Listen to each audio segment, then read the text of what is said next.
All right, we're here at Lake Sam Rayburn. It's the middle of November here. We're gonna get ready for the FLW tour event that's gonna start third week of January. Last year I was here, did not go so well. I never found one of those little sweet spots without the grass and that sort of deal on those edges of those points. So I'm gonna try to do a bunch of idling here. I'm probably gonna spend 2 or 3 days just looking around, see what we can find. I want to be a little more prepared than last year. I came in 144th, so we can't have that again. If I would have just made like, I don't even know if I think it was like 110th. If I got another 30 points, I would have made the cup last year. So just want to make sure we're all prepared. Leave nothing to chance this time. So beautiful day out here on the lake. Nice and flat. Be able to cover lots of water. Do a lot of side imaging with our Lowrance graphs. And just keep you updated. Might even make a few casts. It's almost too nice not to fish a little bit. But we'll see what happens. Alright, so we're here on Rayburn. We're doing some idling right now. I want to show you kind of what's going on. But before we get started, I don't know if you can see in those 2 trees over there, there's a bald eagle in each one of them. Pretty cool. You can see their white heads maybe they're in the tops of the 2 dead trees. But let's get started here.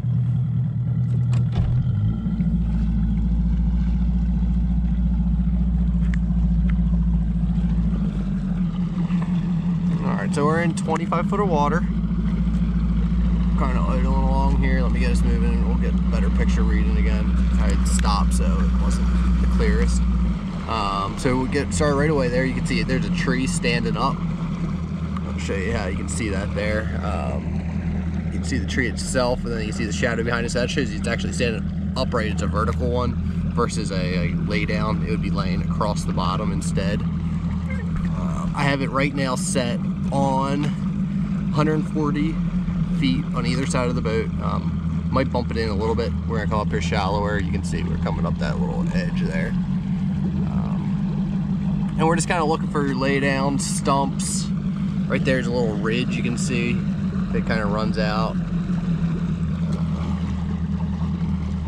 One more time.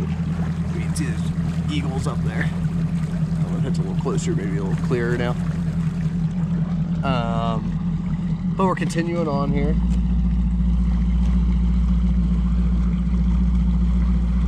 Let's see what we got. As we're going here, I'll show you some settings too until we come across something that's worth pointing out. I like to run mine either on pallet 9 or 8 typically. That just kind of lets it pop the most, really gives off a lot of detail. The contrast, I'll actually adjust that a little bit. Right now I have it backed off to -3. If you bump it up a little bit, you can see it gets brighter. I had backed it off. It just makes some of it a little bit easier to see personally. You kind of adjust that place to place you go. Here's one right there. You can see there's something there. One's probably a stump right there. You can see how there it's actually what that sticks up a little bit. It's probably a couple feet high. Here, let's see, we got a transition right here. That's always a good thing to mark. Fish like to set up on those all the time, so I'll just put 2 little marks down there, kind of showing off that it's where the break is. There's an actual stump for sure. You can see there, it just sits up a little bit. It's got that little vertical line behind it. That one actually sticks up a hair too. We zoom back out. That's a lay down. Right there, you can see that's the end with it, have the stump on it where the roots are still a little bit, and then it kind of just runs horizontally there. When I would mark that, I would put a mark there and one at the other end of it. That way it runs horizontal, and I know the direction I need to cast in. Zoom back out. Oh, we got it a little bit further out. This one's kind of cool though, because when you get out off that break, you can see right there, there's a wad of bait right there. You can actually see a fish right there too, sitting next to it. You can tell it's a fish because it's there, and then you can see the shadow behind it. That's the actual fish itself. There if you look at it on the 2D version, right there, you see there's the tree itself. There's the bait, and there's actually some fish around it too. You can see on the 2D versus the down scan.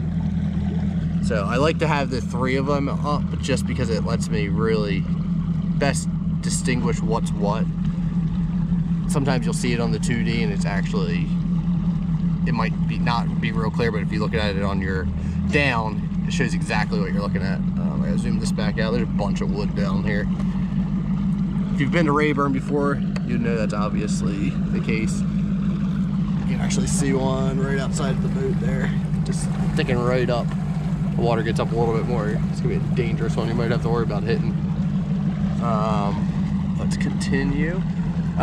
So I'll do a little more detail on how I set these graphs up.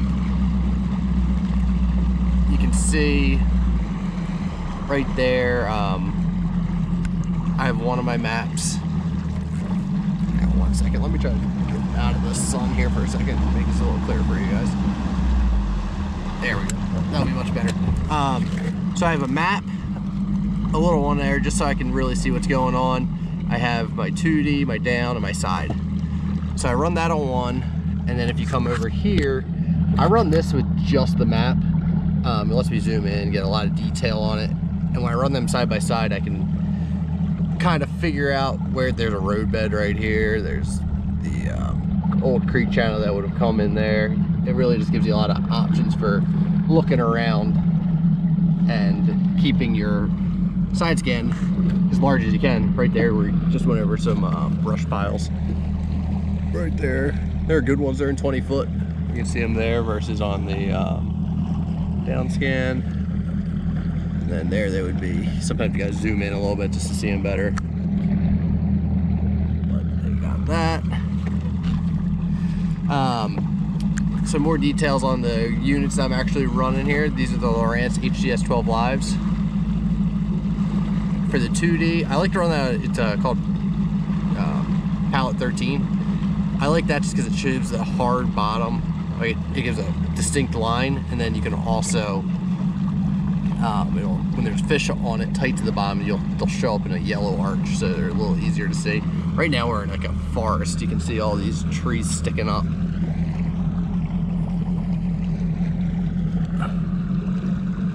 But continue on a little further.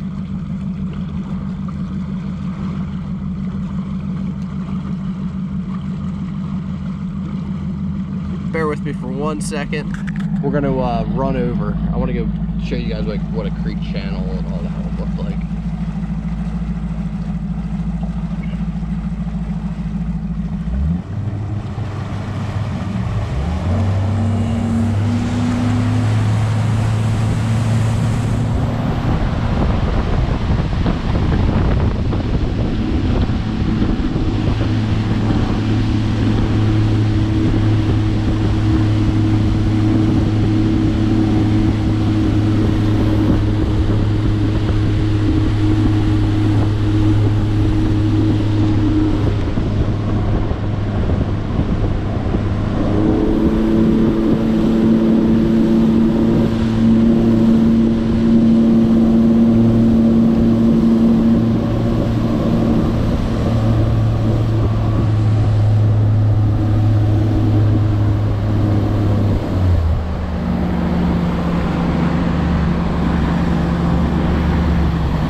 Turn around.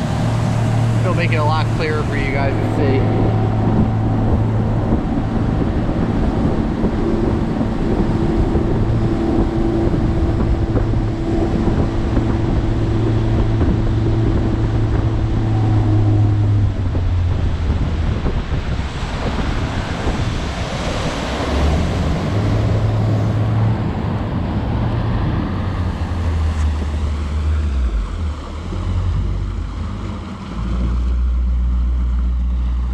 So like I said, this is Sam Rayburn.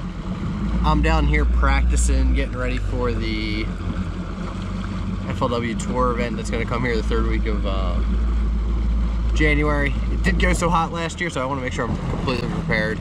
I didn't have a chance to come down last year and do any scouting, so I want to make sure we don't leave anything to chance.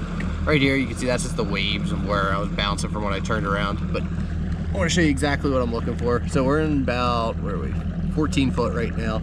You can see there's a bunch of laydowns right there, just right along the bottom. There's stumps mixed in without them.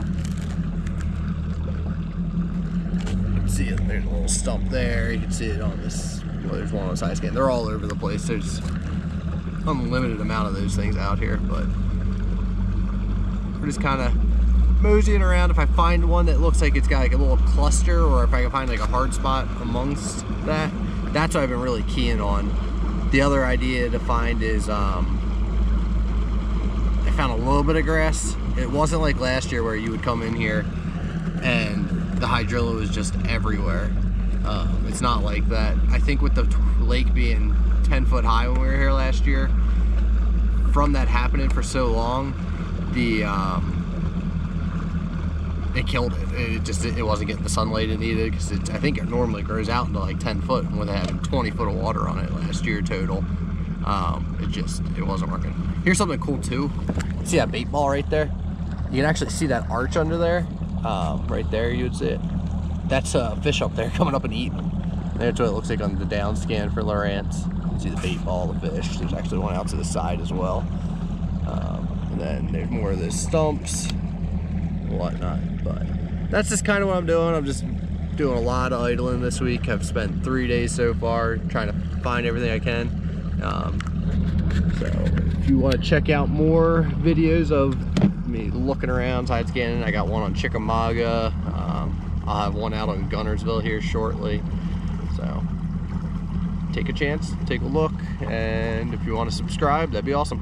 All right, thanks guys. And that's why it felt like it was kind of just one of those that, you know, if I would have had a couple more days, it just naturally happened. It didn't shake out that way, but I felt like I was kind of overdue for those big bites that it didn't get. Yeah, you know, I wonder if the big ones kind of clammed up a little bit for everybody, or maybe a kind of a rough derby. But I feel like with the amount of time that you've spent, you know, up north, you should have a handle on that. I mean, there's a ton of grass there, and you know, you've caught some smallmouth before. What's your vibe on that? Like, if it's a smallmouth spawn thing, do you feel like comfortable leaning into that?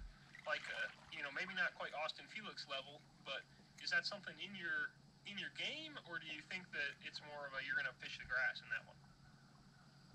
Yeah, the end of the season, and go back to the other question, we've got Chickamauga and Champlain. Said Chickamauga have done really well the last That's time up your alley. And then Champlain. All right guys, so we just caught this one on a vixen, and I want to show you something. He ate my vixen, but there's an old wacky rig hook in his mouth too. So help this guy out. We'll take it out for him. Let him go. Pretty funny stuff though. It's amazing how many fish are caught again, and catch and release, it really does work. So pretty cool. I'll take that hook home and throw it out. It's all old and rusted. He must have been in that fish for a while.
Yeah, no, you need. Yeah, whatever. What is it? 16 grand you have in tournament fees. I got another one. Well, that one is thin. What's wrong with you?